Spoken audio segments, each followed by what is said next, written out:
I'm Casey Viera. We are living in a world where the San Antonio Spurs are on the verge of playing 16 plus games better than their Vegas odds at the start of the season. And they might have the MVP. I cannot say collectively that any of us saw this conversation coming. I'm Cory Mose, and I'm glad to be back on a podcast that can say Devin Vassell's name right and also knows Julian Champagny is not Justin Champagny. So, yeah, glad to be back a part of a crew that can actually know the roster of the number 2 seed in the West. And I'm Devin Brown. Shout out to the UTSA women's basketball team going to the big tournament. Hey, good luck, represent. And Casey, Cory, let's have a great show. This is Locked On Spurs Squad Show, the twice-a-week show where Spurs talk gets real. No filters, no fluff, just raw takes, sharp opinions, and straight-up passion for the game. The way only Locked On Podcast Network knows how. Let's drop some dimes and squad up. The Spurs Squad Show starts now. Indeed, it does. And tonight's episode brought to you in part by FanDuel. It's giving you a way to turn that energy into an even bigger potential winning with the college basketball parlay profit boost. Head on over to FanDuel.com to get started. FanDuel.com is where you want to go to get started. And as always, play your game. Welcome into a Wednesday get-together of the Spurs Squad Show right here on Locked On Spurs. You know it by now, part of the Locked On Podcast Network, the number one podcast network in the world.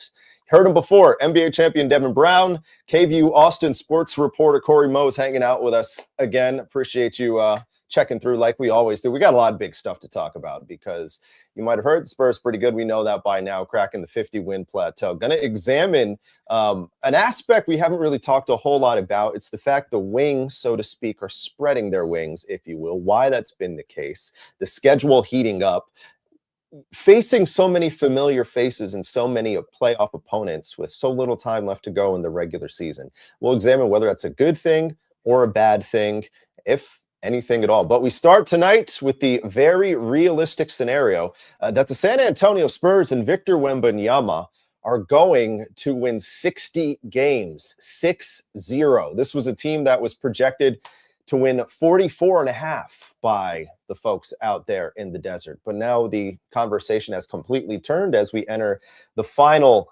13 games of the season in a situation where Wemby and company are having a very, very realistic eye on things of hitting that 60 mark. So I will start with Cory Mose. You're the guest in this house, so we'll let you get a first crack at things.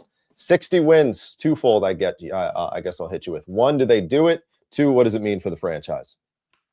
Yeah, I think they do it because the head of the snake wants to do it. I think at the end of the day, when it comes to a guy like Wemby, that sets that parameter and sets that expectation of, hey, we're going after it. That means the whole locker room is going after it. And I think you've seen that throughout this whole season now. When it talks to first getting that record to start the season with the undefeated stretch that they had, Wemby talked about wanting to break that or get back to that time.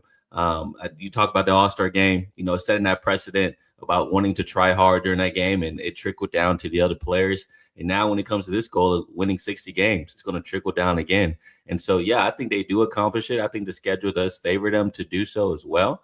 And I don't really have any, I guess I should say, doubts about that just because of the way they're playing right now. They've been able to kind of establish their dominance with teams that are good and also establish their dominance with teams that they're supposed to beat by 30, 40 points like they did against Sacramento.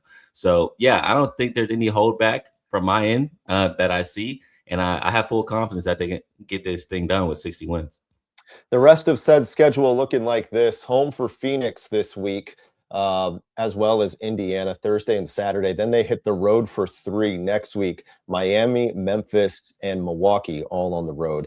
Quick return back home for the Bulls on March 30th, and then April opens up with 3 games on the road: Golden State, Clippers, and Denver, and then a 4-game homestand to end the season: Philly, Portland, Dallas, and the Nuggets for the 4th time this year. Devin, you've been a part of teams that have had winning aspirations at the highest of levels, whether it's been 50 wins, 60 wins, or the biggest thing above all else, the championship goal at the end of the day, which of course still is very much in reach for this Spurs team. Are they inside that locker room right now prioritizing that 60 number? No, absolutely not. And Mitch is the one leading that cause on why not to focus on 60 wins. Now, if you're a San Antonio Spur fan, if you're a player, you're way ahead of schedule. This team is doing things, breaking all kind of records, scoring records, three-point records, field goal percentage, this and that, all over the place. Now, let's bring that to a halt, all right?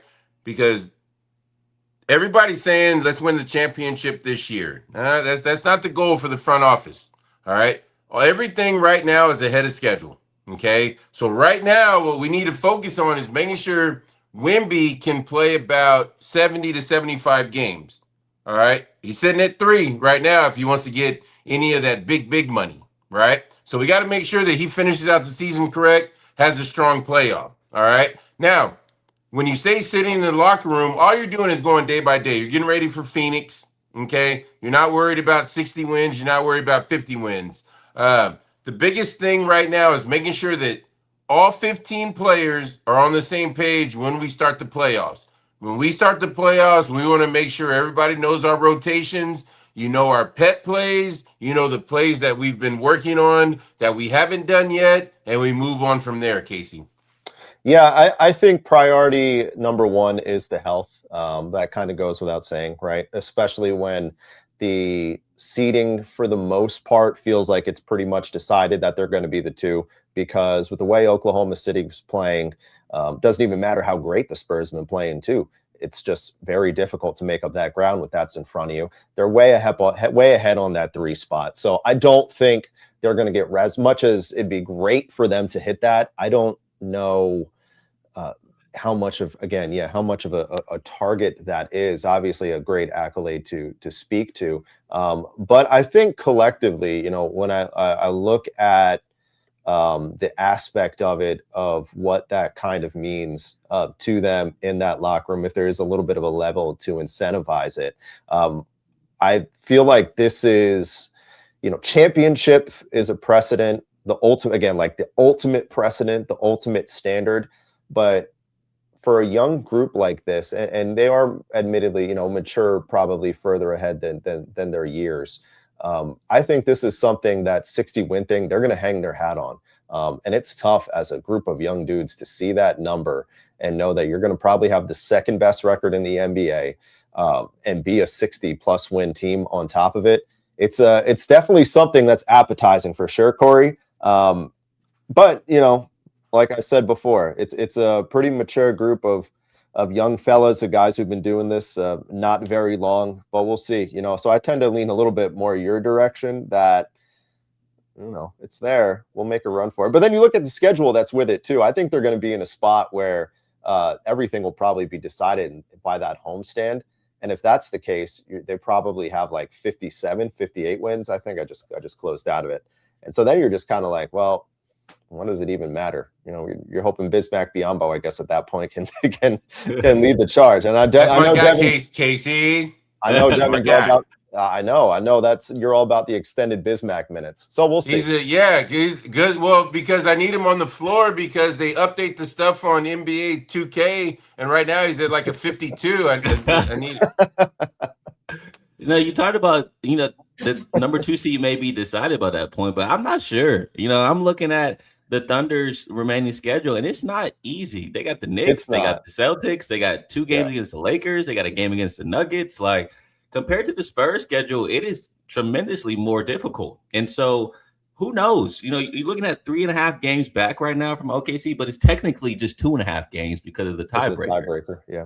And so it's like, all right, if the Thunder drop the game against the Knicks, or the Thunder drops the game against the Celtics, who's playing well right now with Jason Tatum back, 2 games against the Lakers. Lakers are 8-2 in their last 10 games. They're playing really good basketball. And so I just don't think this whole number 1 seed is locked up yet. And I think the Spurs have that same mentality. It's like, look, if the Thunder drop 1 or 2 of these games, now we're just a game back. And so, yeah, they're going to continue to handle business. And who knows, when you hit that 58 game mark and the home stretch comes at the end of the year, is that number 1 seed attainable? Are you half a game back? Are you 1 game back at that point? So you may need their guys to play to get that 60 wins, to get the number 1 seed. So, yeah, I think, the Thunder is a factor in this whole 60 game stretch as well. If they lose a game or 2, now you're fighting for the number 1 seed.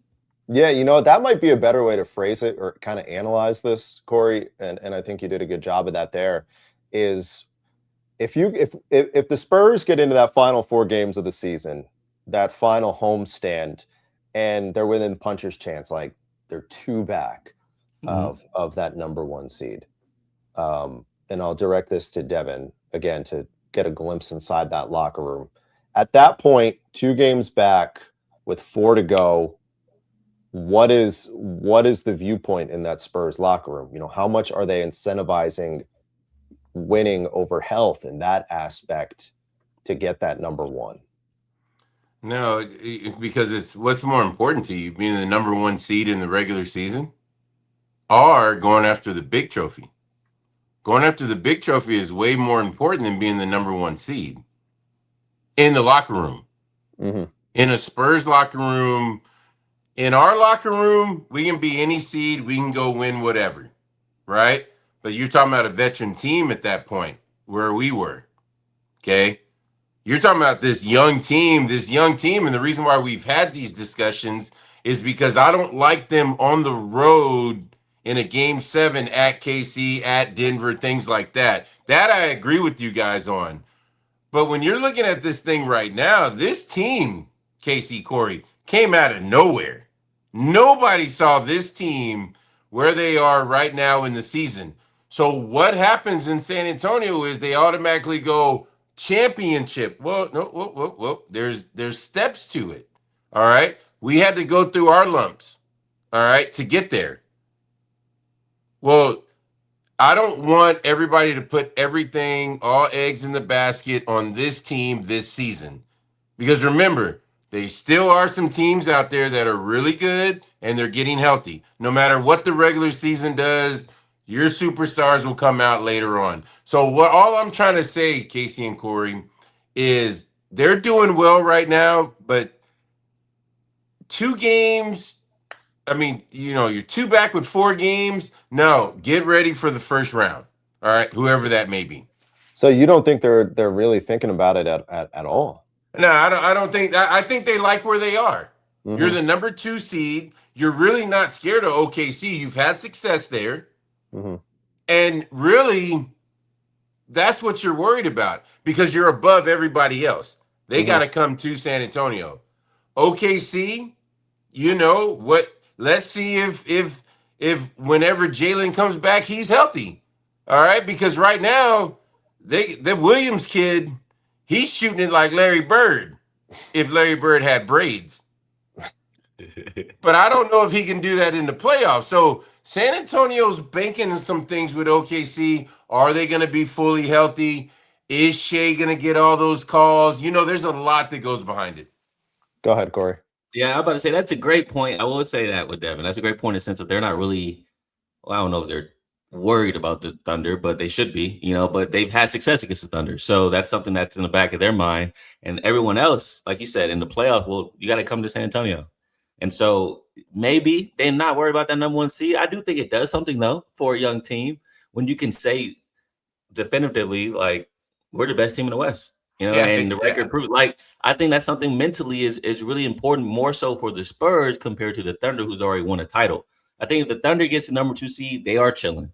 No, but if the Spurs, if they get the number 1 seed, I think it just means more to San Antonio in that locker room when it comes to confidence levels going into the postseason. So, yes, it doesn't really mean much because you had success against the Thunder and you've beaten these other teams that have to come to San Antonio now if you have the number 2 seed. But if you get the number 1 seed, I think it does do something mentally for a young team going into the postseason and being like, yeah, we earned this spot. And now we're going to prove why we got here. All right. Well, especially, Casey, can I say something real quick? Yeah, go for it. All right, just real quick.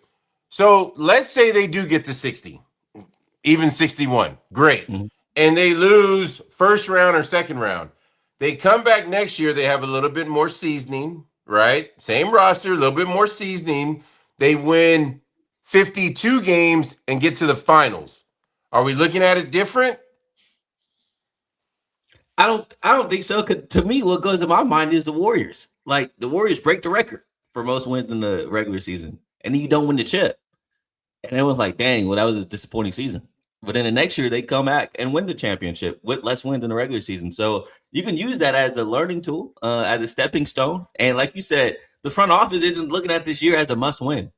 It's a thank God we're here type of season. And they just didn't expect this. And so I think for the front office, whatever happens, it's been a successful season.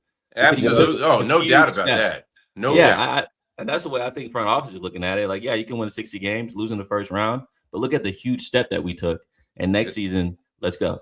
And that's my point right it's there. Interesting that you bring up that win, whatever you said, 52, 53 games, and you win it all. At the end of the day, that's the one that matters. I just look at like some of the veteran teams right now that are pushing like 50 might be ambitious. And the first one I jump to is Denver, or at least have in mind is Denver.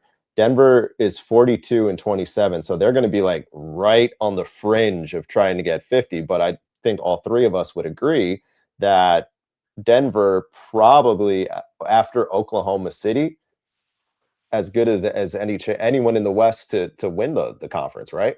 So hey, listen, if the Joker is in the postseason, I'm nervous. Yeah. No, I agree. Spurs right now, like Cory said, like 3.5 off of Oklahoma City. But on the other side of things, and maybe something to incentivize to keep playing things all the way out, especially considering the Pistons have not been playing great over the past few weeks. Spurs right now, 1.5 lead on Detroit for the second best record in basketball. And then the Celtics, they're actually in pretty good shape on that front too.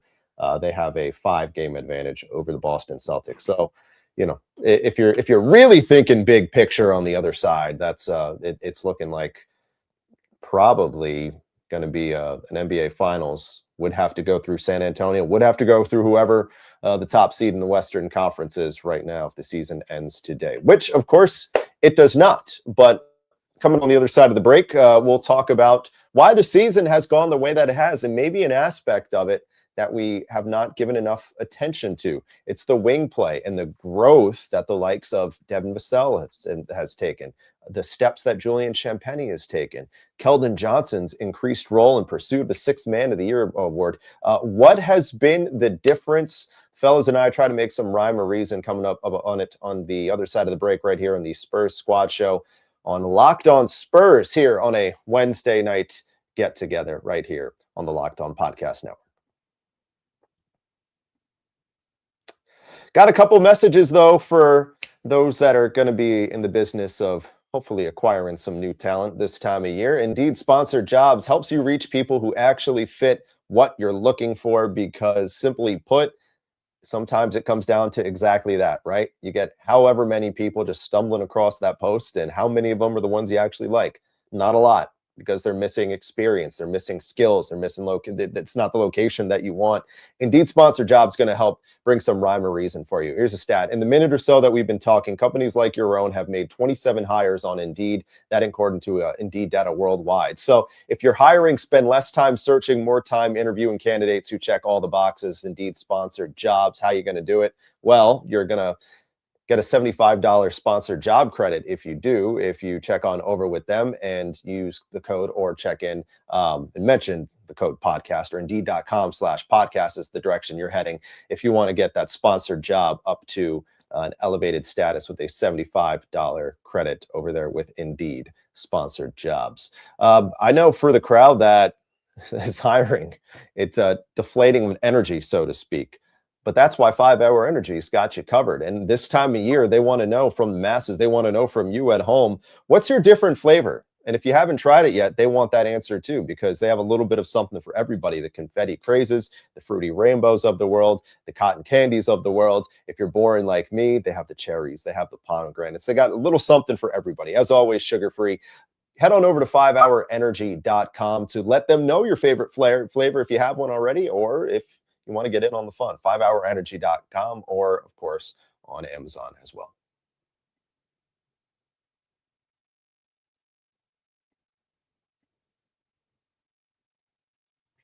Also want to use the time to give you a friendly reminder about our Everydayer Club that we got going on here at the Locked On family. Not only Locked On Spurs, the entire Locked On Podcast Network, wherever you get your favorite shows.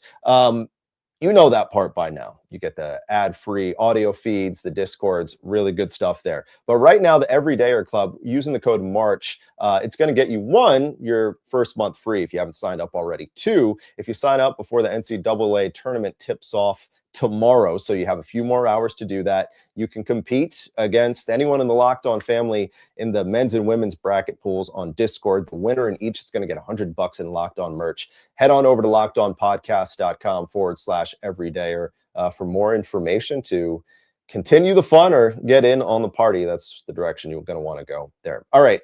We are going to talk about the direction that the San Antonio Spurs are taking when it comes to the wings on this team. Because if you look at all the notable names that we had at the start of the season that make up this roster, the Keldon Johnsons of the world to pair with Victor Wembanyama, the Devin Vassell's of the world, the Julian Champagnes of the world, all of them have taken incremental leaps this season. Whether it be Champagnie, he's increased his points per game and three-point shooting percentage. Devin Vassell, a career-high three-point shooting percentage. Keldon Johnson, his best three-point percentage in 5 years and a career-high in field goal percentage. Harrison Barnes has had some good stretches along the way as well. It has become an impressive dynamic that perhaps has been a little bit of an unsung hero. Heroes, I guess, multiple, so to speak. Devin, as a former player who has been a part of things like this in the context of seeing players grow, seeing players take their game to the next level, how does something like this happen so dramatically on so many fronts for so many of these guys? Well, these guys, if you go back a couple of years or whatever, they've shown signs. Harrison Barnes been a pro for a long time. Keldon's been in San Antonio. He understands the culture. They just didn't have a winning team. This year they do, and it just so happens he's accepted a role coming off the bench, and he's excelling. Just hands down excelling. Vassell's been this same guy. It's just that all the buckets that he makes are mattering right now because the team is good. All right, but he's had the mid-range. He hasn't, his three's been whatever, but it's been more consistent this year. And actually the last like 4 or 5 games, maybe 6 games, the first time he takes a three, boom, you might as well count that baby. And look, and this is what I'm going to do, Casey, because I like throwing wrinkles in things. I put Fox in that category because Steph Castle is the leader. He's the point guard of the future. So I put Fox as one of the wing players just so we can talk about this as well. Mm-hmm. Fox is having a tremendous year. He's had games where we get on him about how he plays, his energy, his effort. But you have to give that young man credit. He's playing well right now. And you have to remember, he's coming from Sacramento where they didn't play a lot of games that mattered. Now every game down the stretch matters, so we'll see the best of him. And the last one is Lindy Waters. How about Lindy Waters? All right. A lot of ladies in San Antonio love that guy. Okay. They like that light skin, but he can really shoot the basketball. All right. So when you talk about that group, Casey, Cory, that's a great group to have and a great group to build on. Yeah, the Fox side of things is interesting that you bring up because I think a lot of people were skeptical of the aspect of him being more that spot-up catch-and-shoot guy this season. And hitting at this year 34% from deep. That's the best mark he's been at since the 23-24 season. And only the second time that he's been at 34% or above, third time in his career he's been at 34% or above. So yeah, I think you're accurate and on point for bringing that up because that's an element of De'Aaron Fox's game that really, for the most part, I guess twofold. One, he wasn't really asked to do it, to be a catch and shoot guy. And 2, when he is in that spot, he hasn't particularly succeeded at it until this year. And he's been tremendous on that aspect, being able to operate with it on the Stephon Castle. That said, on the topic of Stephon Castle, Cory, how much do you think of this is the point guard play between Fox being dynamic, making the wings better, or vice versa, the wings, their consistency to knock it down, making life easier for Steph and Fox and the Wembys of the world? I think it's a little bit of both, of course. It's not one side or the other, but I will say the development of Castle's offensive game has played a huge factor in getting just better shots and better looks. I mean, when you really look at Castle as a threat, an offensive threat this season, it's tough to kind of bring a double. But when you do bring a double to Castle, like you saw the other night against Sacramento, he got 12 assists and no turnovers. And so he's a willing passer. Same thing with, we already know De'Aaron's background, also being one of the best passers in the league throughout his career. But then Wemby, teams are trying to double Wemby at the top of the post, and he's going to pass it out, and he's going to find the open man. And so I think all of this is kind of it's the result of having guys being so willing to pass the rock around and not forcing up jumpers and going to the best shot available. And so when guys are getting doubled, when guys get help from the weak side, dudes are looking at that and passing out to Champagny. They're passing out to Vassell to wide open threes, and they're just hitting them. And like Devin said, Vassell's been doing this for his career. Julian's been able to be more consistent this season. Keldon Johnson from the corner, his shots is looking very consistent. Same thing with Harrison. And so when you have open threes, they've just been hitting them. And I think that's the result of guys being more aggressive, attacking the basket, and defense is looking at Castle as a legit offensive threat now. Mm-hmm. I want to revisit something that Devin said. I know you said it kind of tongue-in-cheek about Devin Vassell, but I think it is important to know. You said that this is what he does. He's been doing this, but he hasn't been doing it in games that matter. Speak to that a little bit more from a player's lens, from a guy who is considered a role player on this team, as a very niche assignment, so to speak. The ability to do that in that spotlight, and honestly, I feel like he's played better in the spotlight than he has in the past. How does a young guy like that get confidence in that situation, especially when it's kind of been foreign to this team in very recent years? Well, it's very easy for me because I go back to, you remember when the Spurs signed Derek Anderson? I do. He was a wing player. Yeah. He was a wing player for San Antonio. He got some decent money from San Antonio. Go back to Manu. Manu was a wing player. All right. Jaren Jackson. Jaren Jackson, I believe, was the first wing player in San Antonio to get big money. So when you go back and you think about the wings that have played in the San Antonio system, you really don't hand out a whole lot of money. So Devin Vassell broke the mold when they gave him whatever it is that they gave him. And I don't know how much that young man, I know it's up there 14, 15, 17, whatever it is. Well, right there, everybody that's ever played guard for San Antonio goes, what in the world? Because San Antonio doesn't do that. They do that with your Tim Duncans, your David Robinson, players like that. But to hand out that kind of money to a wing player tells you he's been doing something that they like. And remember now, Pop was the coach at that time. 135. So that means guaranteed. Pop loved what he was doing. Yeah, 135 guaranteed for Vassell. Yeah, right, exactly. So when you see that kind of money handed out to him, now you go, okay, all right. Devin Vassell can play. And he does everything in the system that they like. So that's why I'm saying those things, Casey. And now it matters because Devin Vassell will defer to Wemby because the play is called for him. But how many times do you see Devin Vassell coming 1-on-4, 1-on-3, and getting to that free throw line mid-range and pulling up for his jump shot? Why? Because that's his game, and that's what they want him to do.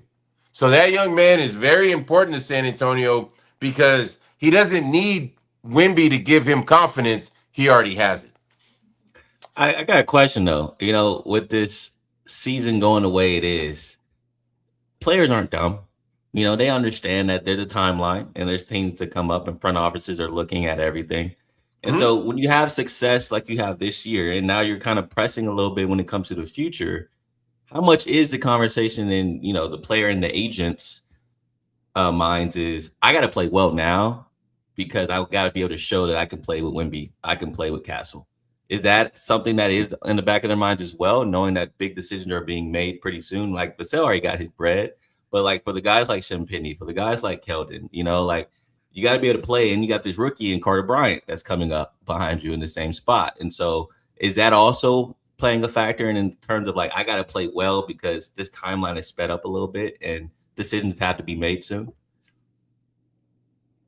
Is that for you, Casey, or for me? I took it as that was for you. Yeah. Yes, I know. Corey, hey, listen.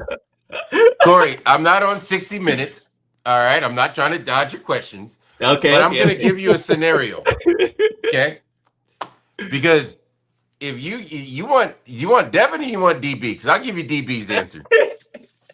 Hey, does Juju pass up on any shot? No. Can't recall. Not at all. I can't think of one. No. A guy under him, a guy near him, he's getting it up, isn't he?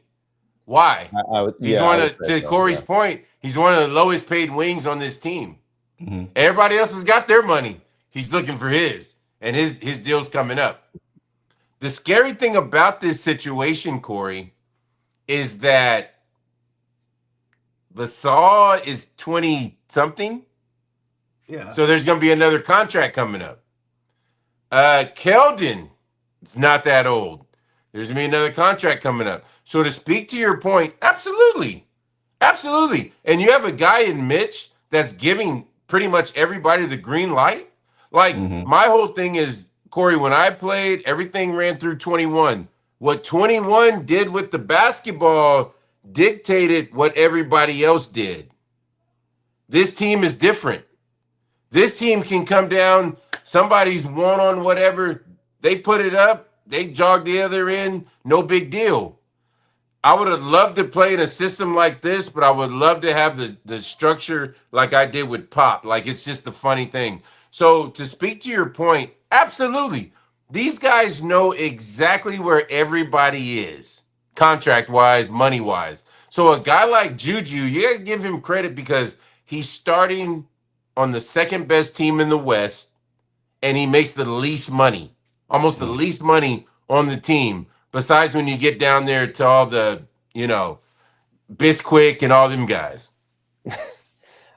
That's going to be a conversation because he's owed a $3 million club option next year, the last of what would be a 4-year deal.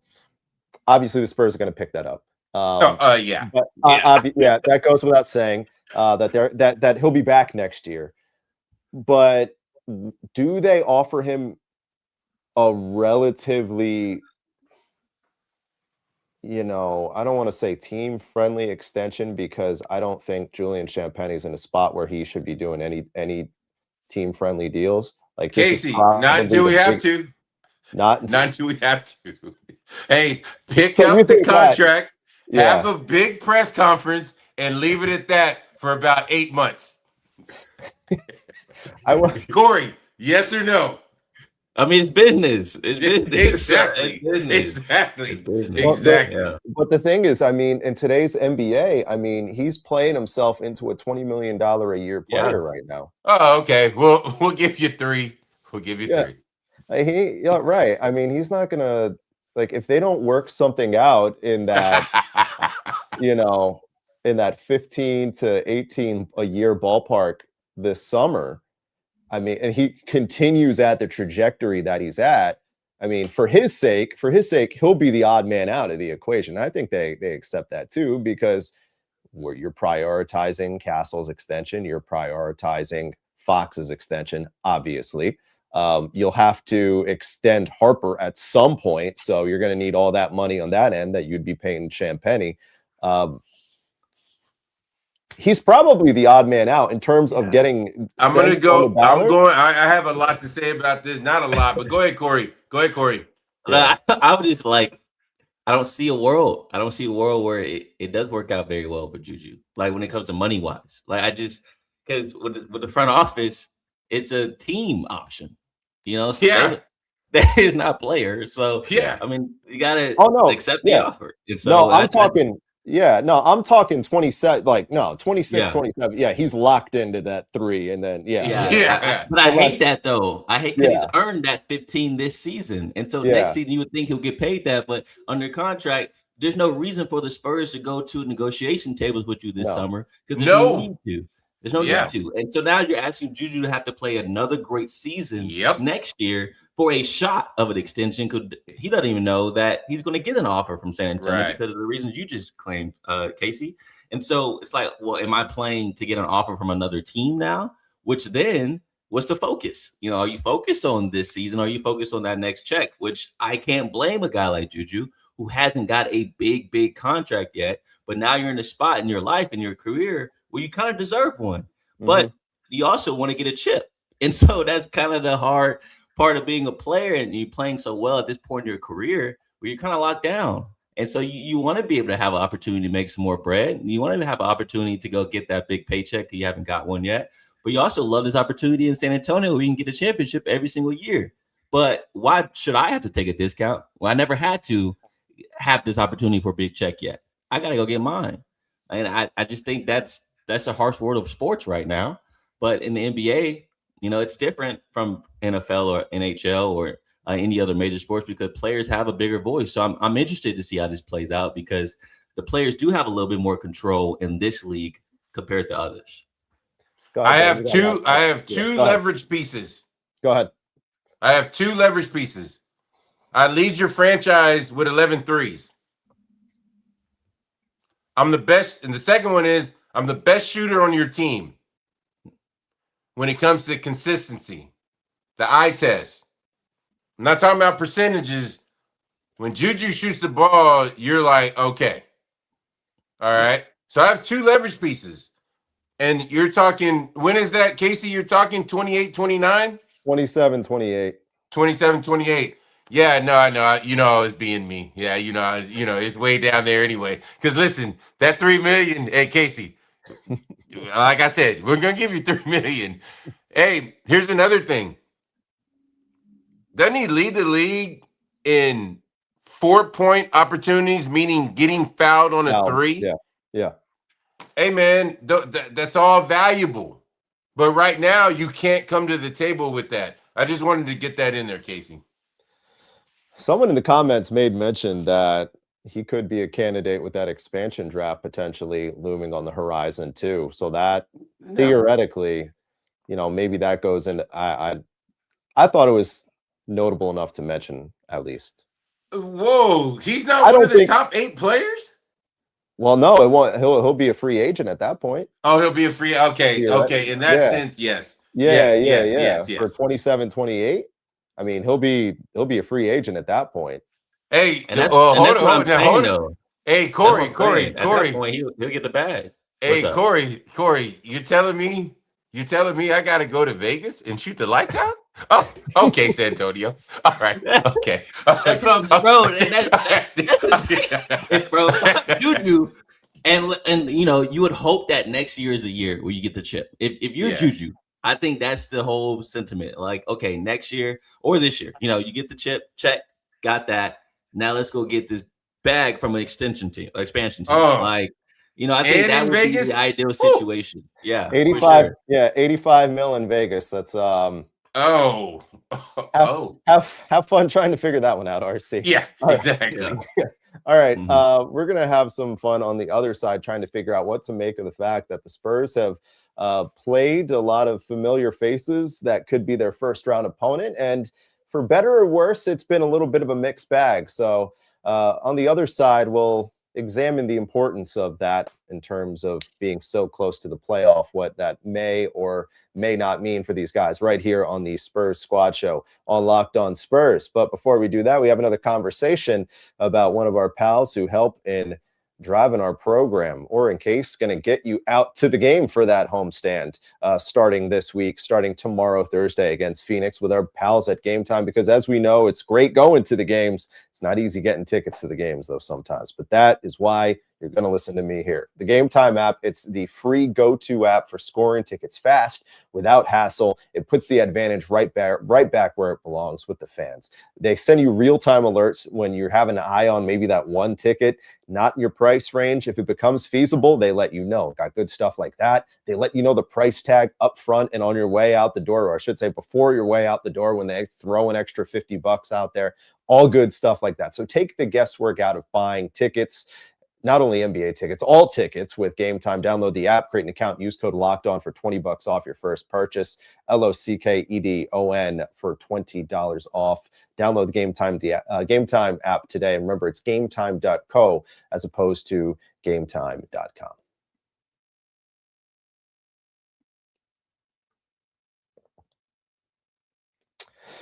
Been an eventful week for your San Antonio Spurs in the context of facing a few teams that they might be facing in a little less than a month when the postseason gets underway, because after they match up with the Phoenix Suns at the Frostbank Center as they return home.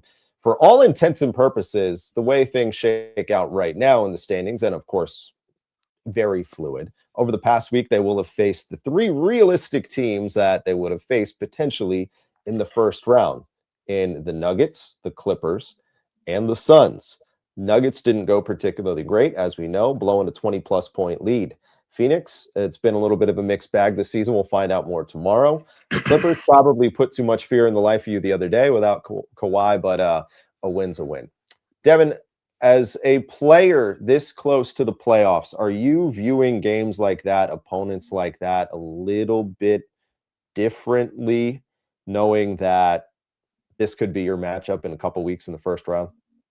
Well, the biggest thing is I keep an eye on the coaches, the assistant coaches, and the scouting job that they do, because you're going to know the top teams. I believe during the regular season, they try and keep it between 5 and 7, just because some of these players, you start loading them up with information. Some of them can retain it very good, LeBron James, and then others, not so good. So you don't want to load some of these players up with too much information. But when it comes to the playoffs, you go to 15.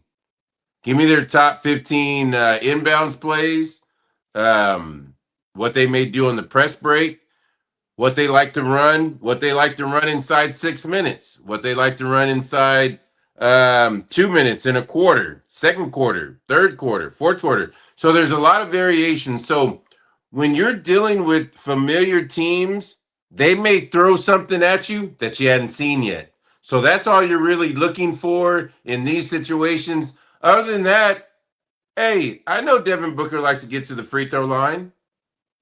He's going to do it 100 more times. So, Casey, that's what we're looking for. Maybe a play that I don't have already scouted. That's interesting. So, for all intents and purposes, not really at all. You're looking at it differently. Not really at all, then. No, because listen, if I call 1, right, the team's going to know 1.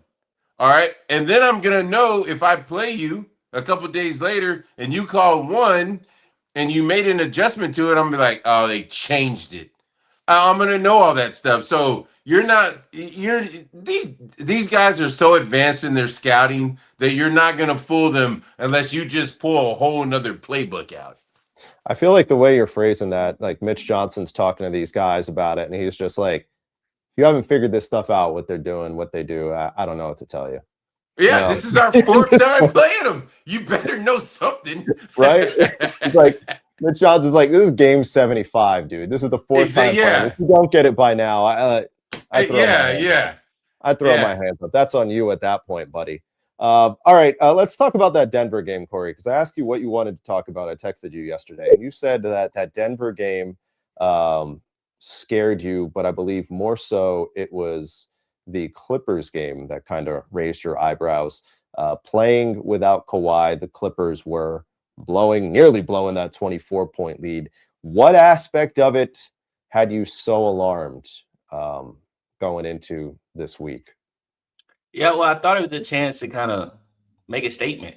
The Clippers, if you look at the standings, it's leaning like that's who they're going to face right now, when it comes to that first round matchup. And so this is a team without their star player. You're clearly the better team. Blow them out. Blow them out like you're supposed to. I'm not saying, every team that's bad right now, you should be able to beat them by 20 because this is the NBA and everybody can hoop. but you're fighting for the number 1 seed in the West, and they don't have their star player, and so it shouldn't come down to the last couple of possessions to beat the Clipper team. That's just to me, that's what it looked like. And especially coming after a game against the Clips where they kind of fumbled it themselves. They had control of that game late with a minute left. And so not only do they have confidence coming out of San Antonio with Kawhi that, hey, we lost that game. It's not like the Spurs beat us. Then you go to LA and it's like, oh, we were in this game without Kawhi. And so to me, that gives confidence in that locker room in Los Angeles if they were to match up in the first round, in the sense of we should have beat them with Kawhi. We barely lost to them without Kawhi. We can beat this Spurs team. And I just felt like that night was a night for that thought to not come into the Los Angeles locker room. It should have been a statement night to prove that y'all need Kawhi to beat us, and he better be 100% in the playoffs. But now it's like, hey, we can get an 80% Kawhi and compete against the Spurs. I just didn't like how the way they handled late game situations in LA. Clippers are kind of a funky team, right? Because I feel like, they went on that awful start. They've been on that torrid stretch since. They've had a little bit of an ebbs and flows type deal. I think they've lost 3 in a row. Yeah, now they've lost 3 in a row coming into Wednesday. A little bit funky on that front. But Devin, I know you and I's concern a lot for the Spurs for so long was getting matched up with that Warriors team. But who knows if we're even going to see Steph Curry again this season. Right now, Golden State, that between 7 through 10, those teams are pretty much set. I mean, Golden State will be at the party, at least the play-in one. Phoenix is Phoenix in the 7th spot. They have 5 over the Clippers for 8. Clippers have a half game over Portland, which may be something to talk about too. And Portland at 9, and then Golden State a half game back at 10. Is there an aspect of that Clippers team in your mind that scares you similarly to the way the Warriors do, and just being that veteran squad, that physical type of mentality that you worry about? Well, number one, the first half Brook Lopez, that scares me. But at the end of the day, the Clippers, they went from James Harden to Chris Dunn. So Corey, sleep at night. You're good. Don't do Darius Garland like that. No, I didn't say Darius Garland. I said Chris Dunn. Yeah, I know you didn't Chris say Dunn. Garland. Or Chris Dunn. Darius Garland is very good, but the Spurs were making him work for all of his shots. Yeah. But when I see Chris Dunn out there, Corey, sleep at night. You're good, babe. You're good. I think that answers Devin's stance. Oh my God. Yeah. I think that answers Devin's stance. It's very simple, Casey. If Kawhi's out there, the Clippers are good, really good. Because you got Kawhi, you got Brook on the inside, especially on the outside, controlling things. But and that's it, and that's a great point you guys bring up, because Darius Garland, that was probably the first time I've watched him play a full game, and he's very good. And won mixtape tour, with everything he's doing, and he can shoot it. But I don't know how that mixes into with him and Kawhi and Brook, because I like Brook and I love Kawhi, but it's a little too much for me. But I'm old school, Corey. But I like Mathurin as well. We didn't speak about him at all, but he's no. Why are you rolling your eyes? Because I'm with Indiana. I don't miss that guy. But that's a dude. But in the playoff series, you saw last year in the playoff run with Indiana, he can go off for 30. He can win you a game. He's one of those dudes. And so maybe my TV doesn't pick up those satellite channels you got up there in Austin.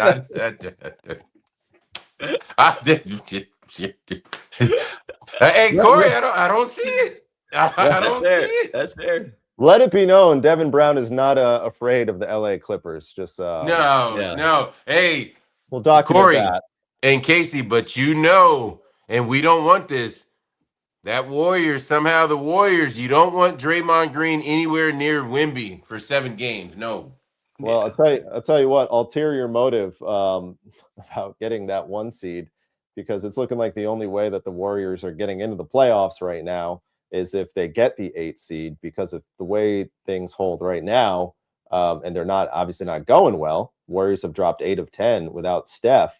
They're going to have to win 2 play-in games, because they'll have to win the 9-10, and then they'll have to beat the loser of that theoretical Suns-Clippers game. 7-8, yeah. So open the show talking about 60 wins. Doesn't sound so appetizing, I guess, when the 8th seed is Stephen Curry, right? Yeah, no. 55. But like you said, Casey, that's if he plays, though. We're still waiting to see if he plays. Like, I don't know, because I think what did they say yesterday? He was another 10 days away. Mm-hmm. Yeah, but I mean, that all that means is getting geared up towards playoff time, Casey, Corey. Probably. And Casey, you remember last time how mad I was when he came here for that 2-game series and went and played golf at La Cantera. That's one of my courses. Couldn't even get on the course. True story. I didn't like that week, Casey. True story. He came in, dropped 45 or whatever it was, went to La Cantera, sold his booze at whatever. Sold the tequila? Yeah, sold the tequila. Boy, made money on the trip. Played La Cantera. Yeah, finessed San Antonio out of a couple $1,000s, took that money, went on the green, cleaned up at La Cantera, and then went on the floor the next day and did it again. And got on a plane, went back home. Went back with all the money and all the buckets. That was the season low. That was the season low for the Spurs. And listen, things have only been great since then. So they have been great. Yeah. Man, it's probably good that the Spurs got a taste of that 10 games into the year, whatever it was, because I don't know if there's a worse way to go out than that. But hey, listen, they made up for it. They did. Maybe Curry's on the horizon. Who knows? We'll see. In the immediacy, though, we know that's not going to be the case, because the Spurs don't have the Warriors for a couple more weeks. They do have 3 games, though, between now and our next to get together on Tuesday. So before we get out of here, I'm going to talk about some of the things we're hoping to see, some of the things we're keeping an eye on for over the next 3 games that await between today and next Thursday, right here on the Spurs Squad Show on Locked On Spurs. But before we do that, want to remind you about our friends over there at Quo, and remind you about the fact that now that spring is officially going to be here this weekend, if there's not really one thing that can quietly cost your business money, it's a lot. And spring is just kind of that natural reset point, right? You got to fix your messy communications in this situation. Missed calls, scattered texts. You don't have that thread of who said what. That's why today's episode is brought to you by Quo, really the smarter way to run your business communications. It's the #1 rated business phone system on G2.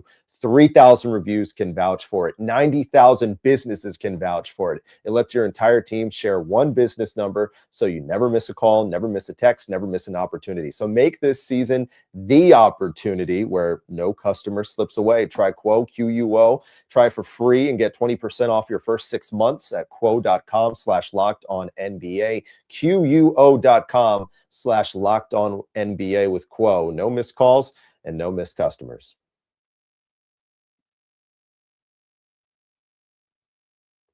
Almost time for us to get out of here on a Wednesday night, right? Yeah, Wednesday night right here on the Spurs Squad Show on Locked On Spurs, as we always do before we have our separation for the week, if you will, because of the game schedule. We look ahead at the calendar, and 3 games on deck is what awaits San Antonio, 2 in the Alamo City, starting with Phoenix and starting with Indiana before they take on Miami for the lone time in Florida this season. Cory Mose, what are you going to be keeping an eye out for over the next few days? Just continued success. I think right now, like I mentioned earlier in the show, like this schedule is favors San Antonio more than Oklahoma City's remaining schedule. You got the Suns, who's been playing really good basketball. Devin Booker's back. Jalen Green's been able to figure out how to play with D-Book. But then you got teams that are low-key trying to tank. You got Indiana. You got low-key. Yeah, I would say high. There ain't anything low about yeah, nothing quiet about Indy. Pacers, Grizzlies, Bulls. The Heat. The Heat's always going to be a tough out. But I don't even know if Giannis is playing right now with Milwaukee. I know he was dealing with an injury himself, and so yeah, just continue dominance over teams that you're supposed to beat. And then we'll see if there's some good times for a guy like Castle, a guy like Wemby to maybe get a little bit less minutes so you can prepare and stay healthy for the postseason when that time comes around. Man, I'm just looking at the legendary tankathon that we got going on. Pacers have lost 15 in a row, but that's still good enough to make up. Right, let me rephrase that. That is good enough to make up the worst record in the Western Conference, despite Washington roaring right behind them with a 13 consecutive losses in a row. So there is a consistent effort to not go out there and win basketball games, needless to say. Devin, what are you looking out for? Well, very simple for me. Get to see my man D-Book if he decides to play. And excuse me, I was looking over here, before y'all started that with the Pacers and their 15-55 record. That is some mess. And see, that's why the commissioner's out there talking about that tanking stuff, because they were just in the finals and they're trying to go get one of them boozer twins is what they're trying to do. But this is what I'm looking for. Cory, I'm going to start with you. Do you like Bambo or do you like Kobam? I like Bambo, I guess. So I got to pick Bambo? All right. Because I got to see, since my man Bam put up 83, what those road tickets are looking for. Is everybody looking for him like they used to look for Kobe? That's what everybody wants to see. That man leads 83. Now, I know you're talking about Wilt, but we don't have film on that. 83 is the lead for me because he got past Kobe. I want to see what Wemby does with Big Bam. That's the only thing that I want to see, Casey. Yeah. Wemby versus Bam. One of them starts for Team USA. One of them starts for Team France. That's what I want to see. That, to this day, will forever be the most random, second greatest scoring performance in the history of the sport.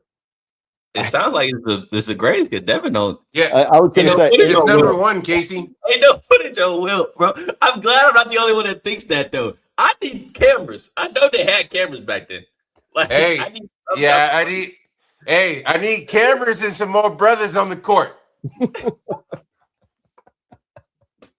Yeah, man. You talking about Bam cheated the game. I mean, come on, bro. Who was Wilt playing? Let's be real. Who was Wilt playing? Cory, I don't know. 83 is 80. Yeah, 83 is 83, man. I don't care which way you spin it. Like, listen. You gotta make free throws. I know you got to make free throws. And listen, I'm aware we're in a city where Victor Wembanyama talks about ethical basketball. Yeah, but we'd be lying to ourselves that if Wemby was in the same situation, he would not be doing the same thing. Exactly. If Mitch gave him the platform to do exactly that, let's not act like his teammates don't love Victor, that they would not be letting him shot hunt and exactly do all the nonsense that the Heat were doing at the end with the Wizards. So hey, and Casey, let Cory know, and Cory, we're gonna let you. So we were watching the Spurs game, and they cut to the Miami game. So we saw like the last 3 or 4 minutes of the game, and you're like, "What is this?" That's why I'm hoping it was a triple team. That was kill me, bro. It's a triple team and down the court. I mean, that's like, what are we doing? What are we doing? But he still got fouled. I mean, you're still fouling the guy, and he still got fouled.